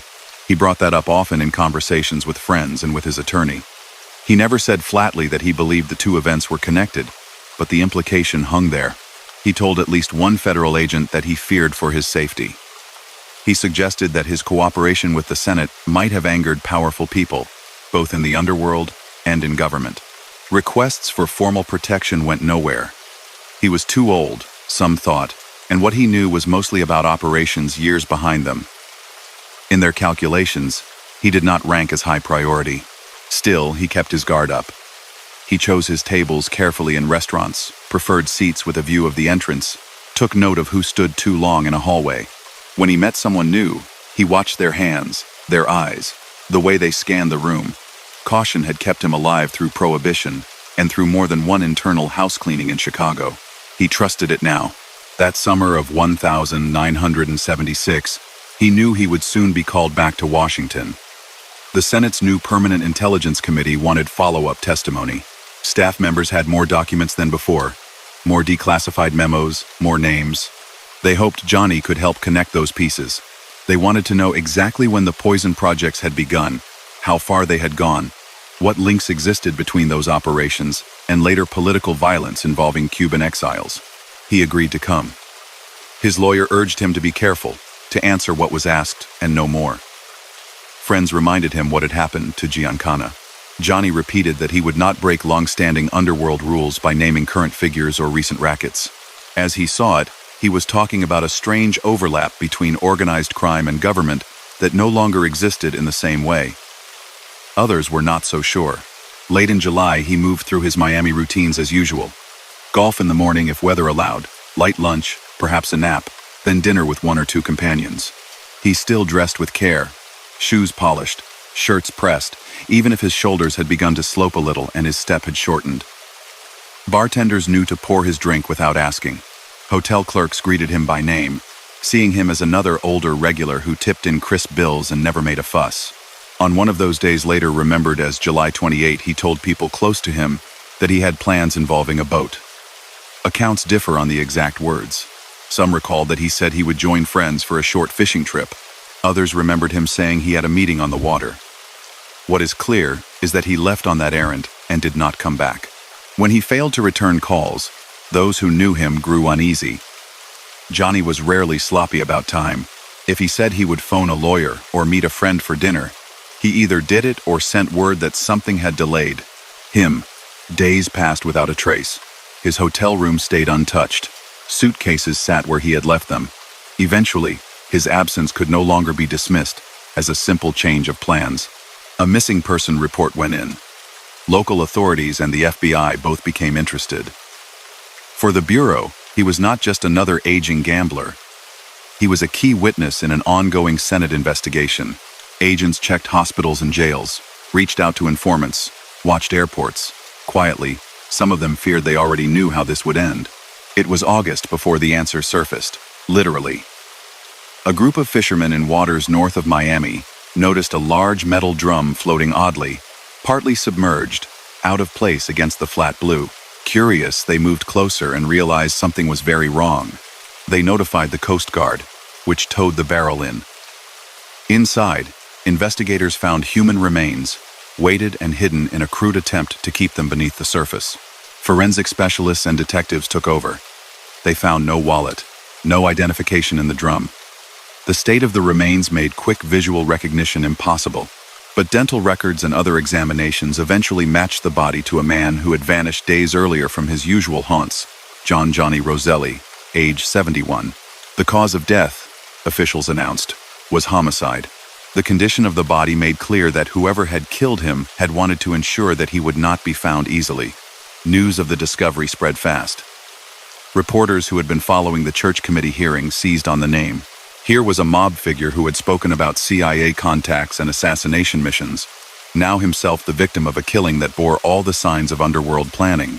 Newspapers in Miami, Chicago, Los Angeles, and Washington ran front-page stories. Television anchors reminded viewers that he had been scheduled to appear again before a Senate committee. Commentators immediately began to speculate about connections. In Washington, Senator Frank Church and his colleagues reacted with a mix of dismay and grim recognition. They had watched Giancana die just before appearing to testify. Now another key witness, one who had already shared uncomfortable details about intelligence activities, had been found dead in a manner suggesting careful preparation. The coincidence was hard to ignore. Committee staff worked quickly to secure transcripts of everything Johnny had already told them. Portions of his closed-door testimony were reviewed again. Did he mention names that were now nervous? Had he hinted at topics he planned to expand on in his next session? They considered whether he might have been preparing to talk about matters beyond the Castro projects, perhaps about other covert actions, or about gossip involving major political figures. FBI agents in Florida started the routine tasks of any homicide inquiry, locating the last people to see him, mapping his final movements, reviewing hotel CCTV footage where it existed, interviewing staff at marinas and golf clubs. They knew going in that this was not likely to be a case solved through simple witness statements. Whoever had done this had taken time, had controlled the setting, and probably did not intend to leave chatty survivors. Agents and journalists soon pieced together a few basic points. Johnny had been in good spirits just before his disappearance, at least outwardly. He had spoken by phone with his lawyer about the upcoming Senate appearance. He had also voiced concern about his safety, linking that unease not only to his recent testimony but to long-standing disputes over money in places like Las Vegas and California. The world he moved in contained more than one reason for someone to want him gone. Inside organized crime circles, word of his death spread with a different tone. Some older figures shook their heads, remembering dinners with him in Chicago or parties in Hollywood mansions. Younger men, who knew him mostly as a name in FBI reports, read the message as plainly as if it had been printed on a banner. Even someone who had served the outfit faithfully for decades could be removed if he talked too much, or if others believed he might. Speculation about who ordered the killing began almost at once, both inside and outside the underworld. One obvious suspect, in the public imagination at least, was the Chicago outfit itself. Johnny had represented Chicago in Hollywood, in Las Vegas, and in Havana. He knew about skimming systems, secret partnerships, and private deals extending back decades. Some investigators theorized that current Chicago bosses had grown tired of seeing his name on Senate witness lists and feared he might eventually drift from talking about long-past CIA contacts to naming still active financial arrangements. Others looked to Florida. Santo Trafficante Jr., still an important figure in Tampa and Miami gambling networks, had shared Cuban casino ventures with Johnny. They had also been in the same rooms when Mahieu arrived with talk of poison and political plots. Some suspected that local disputes over money, territory, or what had been said to congressional staff might have driven someone in Trafficante's orbit to act. A few voices wondered, more darkly, about involvement from elements inside government or intelligence circles. The thought that someone with official training might silence a witness who could embarrass agencies was not impossible to imagine in the climate of the mid-1970s, when revelations about domestic spying and other abuses were appearing almost weekly, but no clear evidence surfaced pointing in that direction, and public officials rejected the idea strongly. What little physical evidence existed did not speak clearly. The container that had held his body was of a common industrial type, used widely in shipping and storage. The boat used to move it into the water was never identified with certainty. No one came forward credibly claiming to have witnessed the killing. The method disposing of a body in a weighted drum offshore matched techniques known from other underworld cases, but that general style did little to narrow suspects. The FBI's homicide case stayed open, but went nowhere decisive. Agents leaned toward the theory that his death grew from mob worries about his Senate cooperation, possibly mixed with old resentments related to the Friars Club cheating case and to disputes over casino percentages. Yet prosecutors never brought formal charges against any specific person. Witnesses who might have talked about planning meetings or assignments either stayed silent or denied knowing anything. In the Senate, the work went on without him. The Intelligence Committee finished its report later that year, confirming much of what Johnny had already described under oath. They published passages about the CIA's approach to mob figures in the early 1960s, the involvement of Mahieu, the poison schemes, the links to Giancana and Trafficante. Johnny's name appeared in those pages as a central go-between, his words now frozen in the transcript instead of spoken in his measured voice. Privately, some senators and staffers wondered if additional security should have been offered to key witnesses whose lives might be endangered by speaking. The government did not admit to fault publicly, but the combination of Giancana's killing and Johnny's obvious murder left a sense that something more than chance was at work. The notion that testifying about secret operations could carry not just political, but physical risk stuck in the public mind. Friends arranged a modest farewell for him. There were no long lines of mourners, no public ceremony. A handful of relatives, a few old associates from Hollywood and Las Vegas, maybe one or two men whose ties led back to Chicago, came to say goodbye. Some spoke briefly of his charm, his calm under pressure, his curious role as a bridge between such different worlds. Others said little, preferring not to be quoted even in private. For investigators and historians, his death posed a tantalizing problem. Here was a man who had touched nearly every major chapter in the story of 20th century organized crime. The Prohibition years in Chicago, the Hollywood labor rackets, the development of Las Vegas, the Havana casino boom and bust, and the unlikely partnership between American intelligence services and mob bosses during the height of the Cold War. Now he was gone, silenced, just as national institutions finally seemed willing to listen to what he had to say. In the years that followed, his story would be told again and again in books, newspaper series, and documentaries. Each account tried to balance the verifiable record court cases, Senate transcripts, agency memos, with the anecdotes that floated around back rooms and lady-night bars. His death ensured that one section of that narrative would remain permanently blank. Whatever else he might have chosen to reveal in later testimony, whatever names or episodes he had decided to keep for a final round of questions, went with him into the water off Florida. Out on those same channels, boats still passed over the spot where the fishermen had seen a metal drum bobbing in the heat. Tourists in bright shirts leaned over railings, watching for dolphins, never knowing that beneath them, years earlier, the last chapter of a far more complicated tale had begun to surface. Years after the barrel was dragged to shore and the reports were filed, men who had never met him would still sit in dim offices and argue about how he had ended up there. They held photocopies of his FBI file, blew dust off old Senate transcripts, and pointed at his name with pens. To them, he was not the silver-haired regular who tipped waiters well in Miami hotels. He was a knot of questions about power, loyalty, and how far a government might go when it believed the stakes were high enough. One of those men was a young lawyer on Capitol Hill in the late 1972, reading through the church committee's work long after the cameras had left. In a box stacked beside his desk lay pages stamped "Classified," and then crossed out with newer stamps that said "Released." In those pages, a familiar pattern reappeared again and again. A Las Vegas meeting, a Washington emissary, a Chicago boss, a Tampa boss, a batch of poison capsules. And near the center of every description, the same name, John Roselli. The lawyer traced Johnny's path backward across the paper, from the Florida coast to the hearing rooms, from the hearing rooms to worn cafes in Little Havana, from there to casino offices in Havana and Las Vegas, and then further back still, to Hollywood dressing rooms and studio executive suites. It was like following one river upstream, only to find it fed by a dozen older streams. Outside that building, reporters chased their own versions of the story. Jack Anderson continued to publish pieces drawing on what Johnny had told him privately before he died. He wrote that Roselli believed some anti-Castro operations had spun out of control in the early 1960s, that men trained for use against Havana might have been involved in events in Dallas. Anderson's columns gave no smoking gun, only hints. A remark here, a story there. Small details that suggested lines connecting places and people far from each other. History would never definitively prove those connections.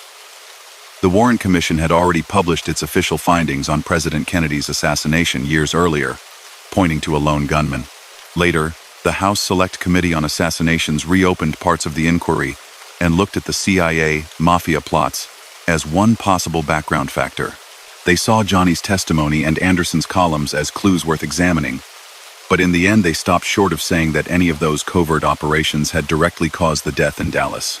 Still, in that world of investigators and columnists, Johnny's name became a kind of hinge between stories, whether one believed in a single shooter or in something more tangled. His presence in the record showed that, at minimum, the Cold War had produced some very strange partnerships. The image of a polite, carefully dressed mob envoy sitting in secure rooms with intelligence officers and discussing the best way to eliminate a foreign leader refused to fade. For law enforcement, his death remained a quieter, more practical problem.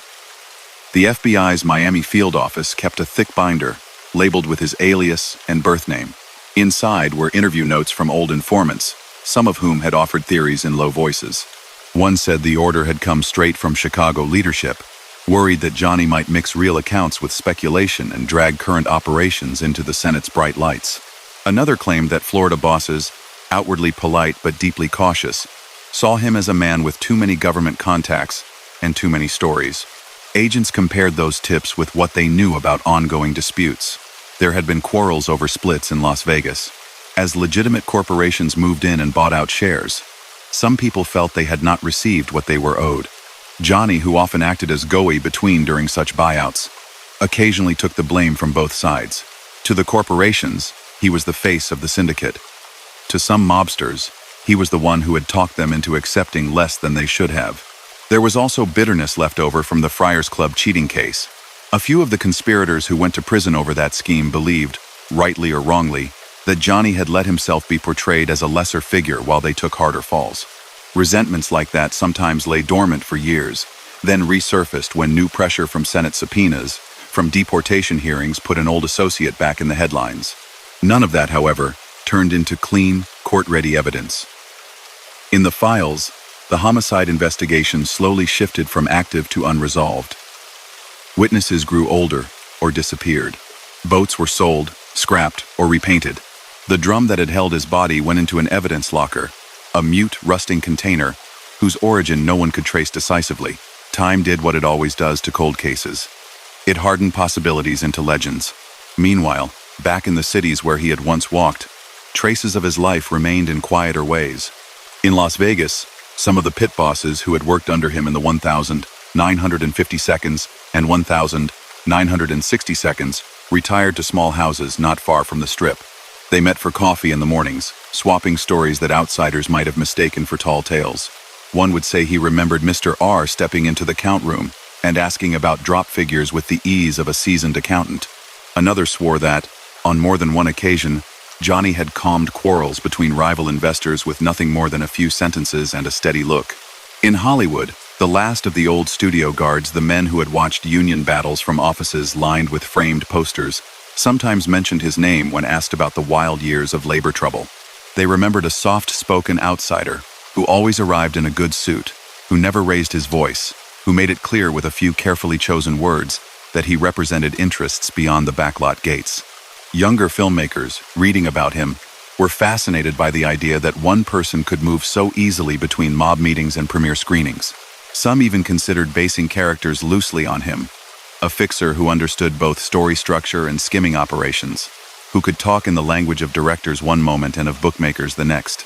In a business that thrived on mixing reality and drama, Johnny's biography looked almost too on the nose. Yet the record, stripped of the romance that memory can add, remained blunt.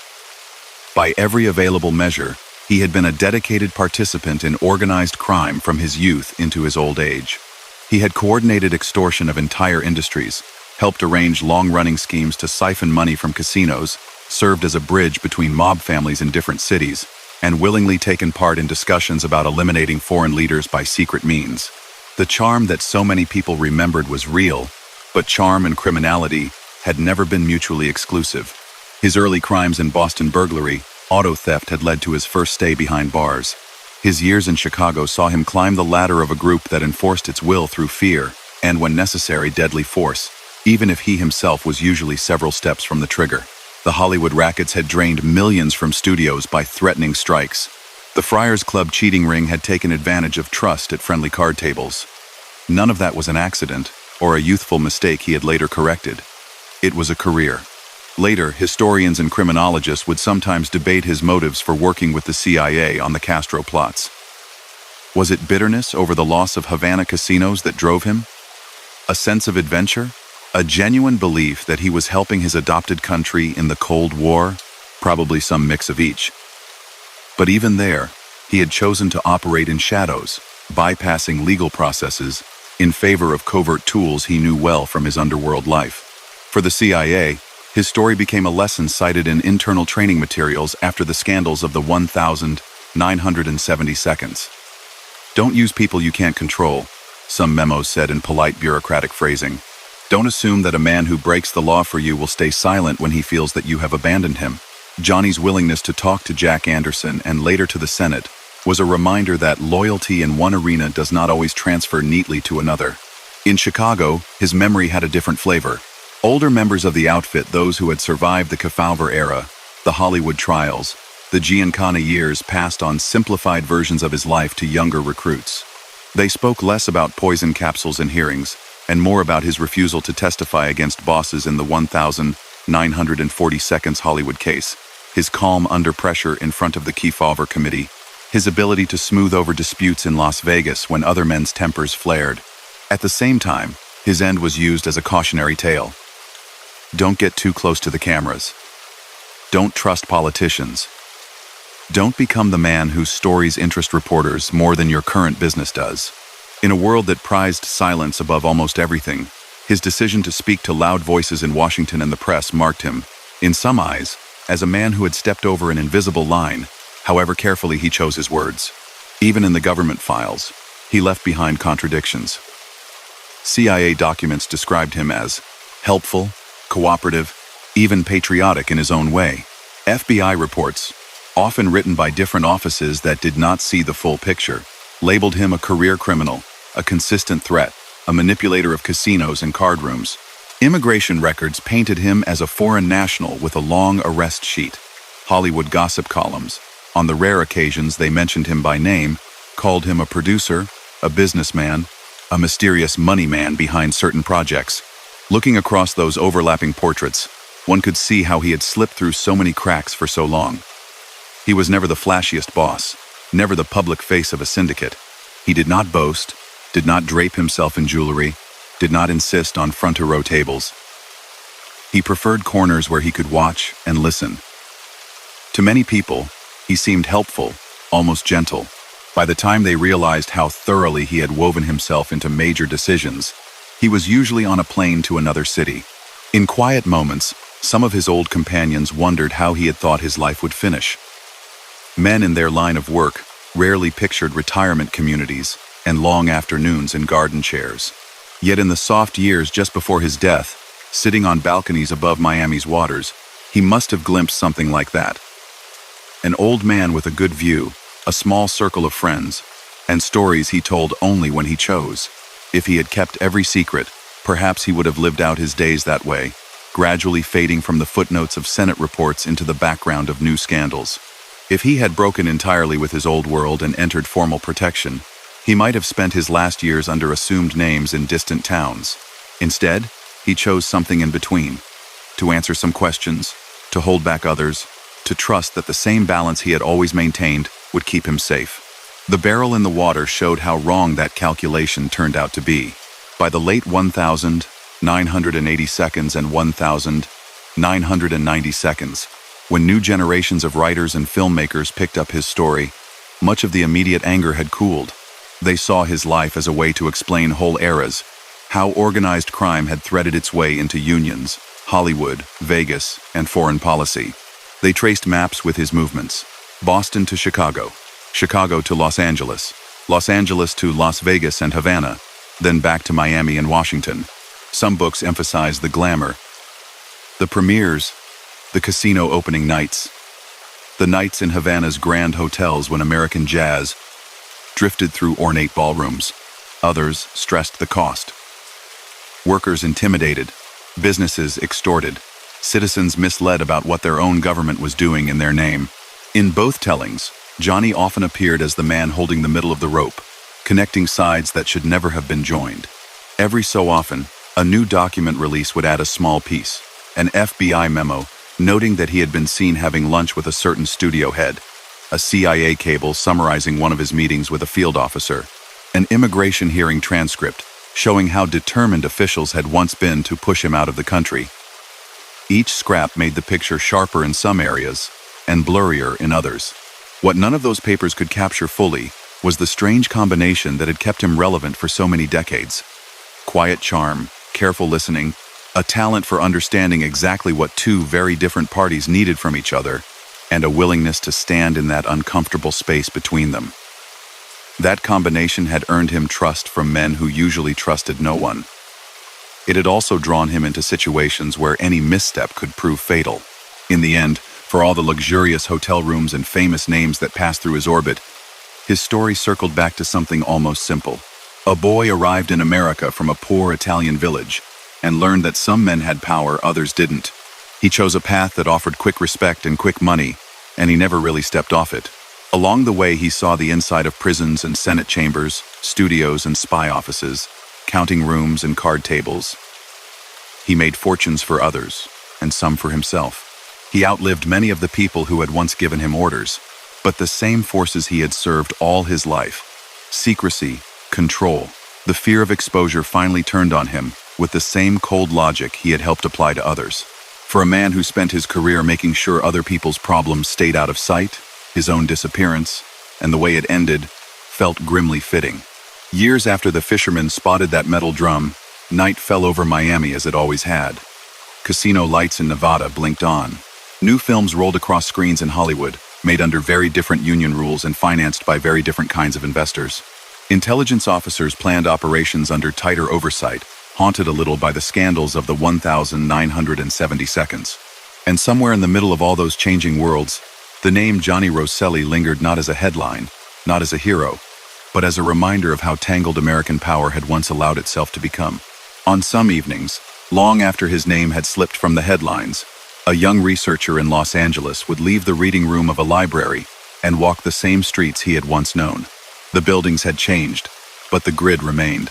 The studio gate still stood, though the guards now checked digital badges instead of waving in familiar Packards and Cadillacs. Neon still flickered along Sunset, and in certain restaurants the booth seemed unchanged, as though if you listened hard enough, you might hear the low murmur of deals made 40 years earlier. The researcher knew Johnny only from paper and a few blurred black and white photographs. One from the Hollywood extortion trial in the 1,940 seconds, another from the Kefauver hearings, another later from the church committee.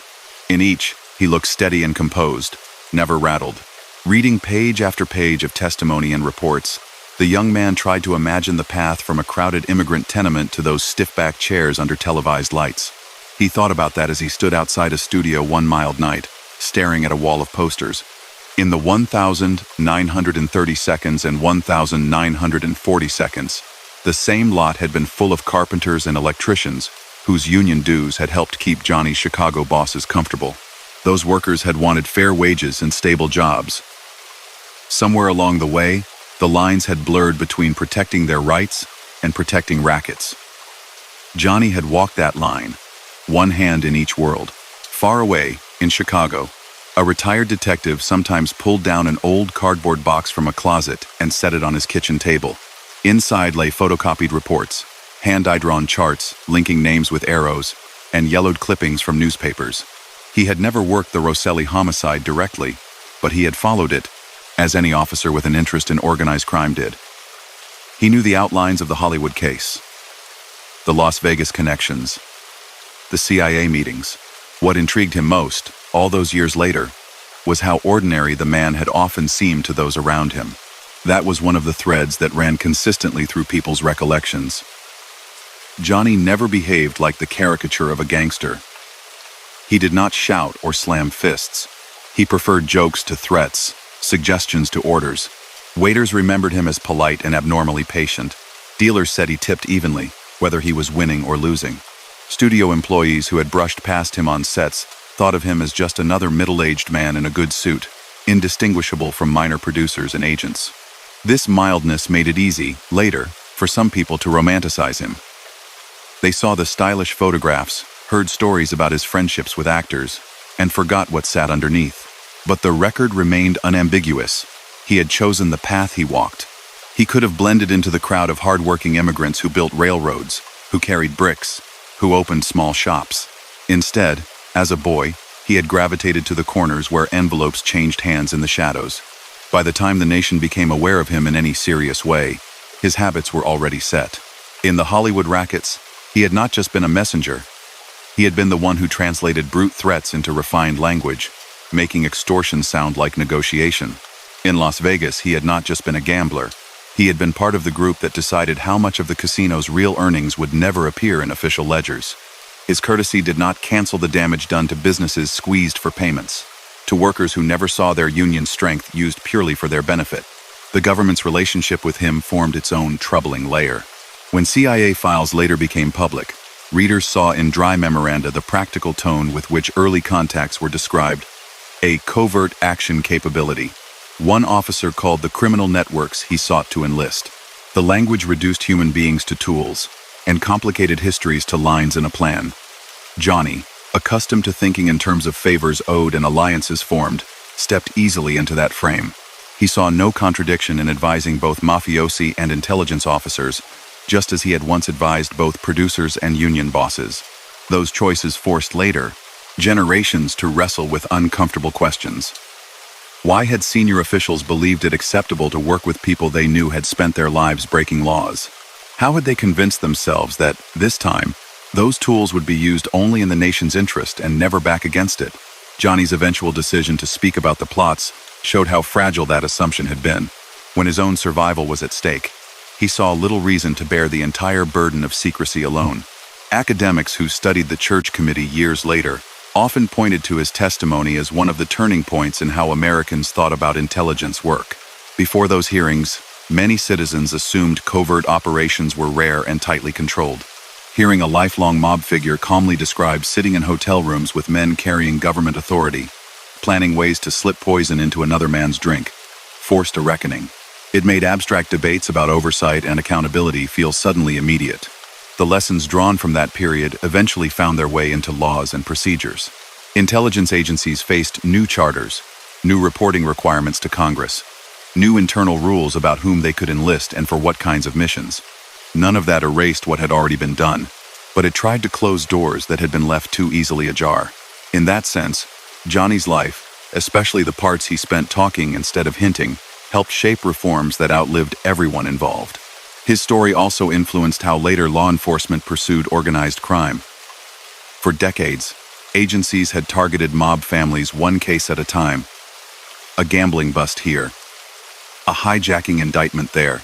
By the time Johnny died, prosecutors were beginning to think more systematically. Laws like RICO allowed them to treat long-running, coordinated criminal activity as a whole, rather than as scattered incidents. Part of the push toward that approach came from seeing how seamlessly men like Johnny moved between states, businesses, and schemes. A single gambling violation did not capture a man who had helped rig union negotiations, fix card games, manage skimming, and broker foreign ventures. In all that paper trail, one type of document is almost absent: personal letters. Unlike some figures whose correspondence with family later opened a window into their private regrets or satisfactions, Johnny left little trace of that kind. He had no widely known wife or children. Friends, yes. Companions, yes. But no permanent household that gathered around him after long days. In photographs from later years, he often appears alone or in small mixed company, never as the patriarch of a large clan. That absence made it harder for later generations to feel sympathy. Many mobsters fell back on the image of the family man who wanted his children to have a better life, even while he did terrible things away from home. With Johnny, there was little of that counterweight. His attachment seemed rooted more in professional loyalty, in the satisfaction of being needed by powerful men, than in the ordinary milestones of domestic life. Perhaps that made it easier for him, over the years, to keep moving whenever a city became too hot, a scheme too exposed. Even so, there were hints of a more complicated interior. A few acquaintances remembered him after long dinners sliding into silence, listening to younger people talk about music or films that meant nothing to him. They said he had a way of smiling that suggested he was weighing their optimism against things he had seen. Once in a while, according to one account, he would mention Esperia, the tiny Italian village where he had been born, though always briefly, as if not wanting to linger too long in a place that had belonged to someone else long ago. In quiet moments near the end of his life, sitting on that Miami balcony watching the sky darken over the water, he must have felt the distance from that hillside town as sharply as anyone could. The boy named Filippo Sacco had vanished almost completely into the man called John Roselli. Only the date of birth and a few faded passenger lists tied them together. The long path between them ran through rabbit-to-warren streets in Boston, through alleyways in Chicago, through studio commissaries, casino floors, Havana lounges, and Senate corridors. That sweep made his life useful to storytellers. It allowed them to use one man's experience to explain many broader shifts: the rise and fall of prohibition, the entanglement of unions and organized crime, the transformation of Las Vegas from outpost to entertainment capital, the way Cold War pressures twisted official policies, the eventual push for oversight and transparency. Every time a writer traced those arcs, Johnny appeared somewhere along the line, either in the foreground or in the corner of a frame. For people who knew nothing of him and stumbled across his name for the first time, the effect could be disorienting. How could the same person show up in reports about Capone's successors, Hollywood labor hearings, Cuban casinos, CIA experiments, and high-stakes poker scandals? Part of the answer lay in timing. He had been born at a moment when the United States was drawing in millions of immigrants and reshaping itself. He reached adulthood just as prohibition created unprecedented black markets.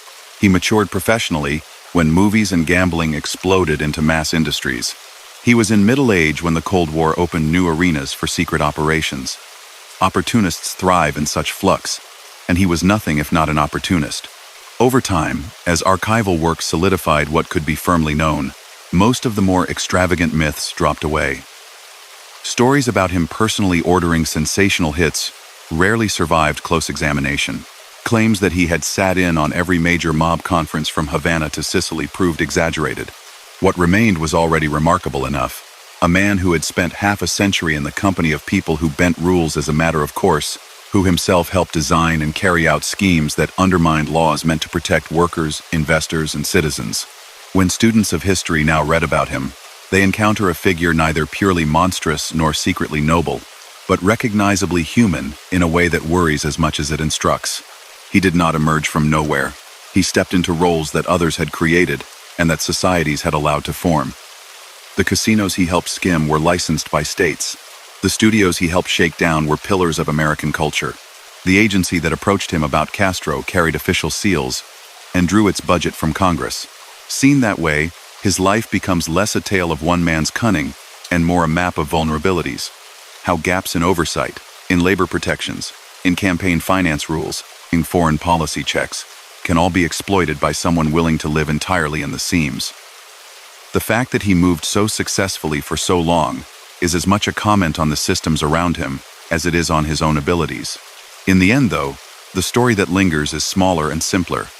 An elderly man with careful manners walked out of a hotel one warm Florida afternoon and never came back. For all the high-level names in his address book, for all the fortunes he had touched, he left the world in a way that could have belonged to any low-level victim of the same organizations he served. No court would ever pronounce guilt in his killing. No family would sit in a front row and hear a verdict read. His fate joined the long list of unsolved cases, whose files slowly yellow in drawers. Night still comes to Miami as it did then. Lights shine in tall condo windows. Somewhere a card game begins. Somewhere a film plays to a half-full theater. Somewhere a student opens a laptop and reads a name in a digital archive, then follows it into deeper searches. Each time that happens, the outlines of his life sharpen briefly in the present before fading back into the past. If you follow those outlines from start to finish, you return finally to that ship carrying a boy and his widowed mother across the Atlantic, to a cramped steerage berth and a future not yet decided. The boy could not know that one day he would sit with senators, argue with federal agents, and discuss foreign leaders with covert officers. He only knew that he wanted more than the stony hills of his birthplace could offer. He found what he looked for: power, money, access, respect of a certain kind, but never at a price that allowed him to step fully into the ordinary light most people live in. Instead, he moved in margins and backrooms, in whispered conversations and unrecorded agreements, until the same silence he had long managed on others' behalf closed over him as well. Somewhere between those two images, the child on the ship's deck looking at the horizon, and the old man turning back from a hotel door toward the sea, a whole complicated century unfolded. His story, with all its bends and shadows, is one way to trace that unfolding. And when the telling is done, and the lights are low, what remains is less the mystery of his end than the clear pattern of his choices, and the reminders those choices leave for anyone trying to understand how easily bright dreams can drift into darker currents when no one is watching closely enough. And with that, we close tonight's chapter of the Silent Empires.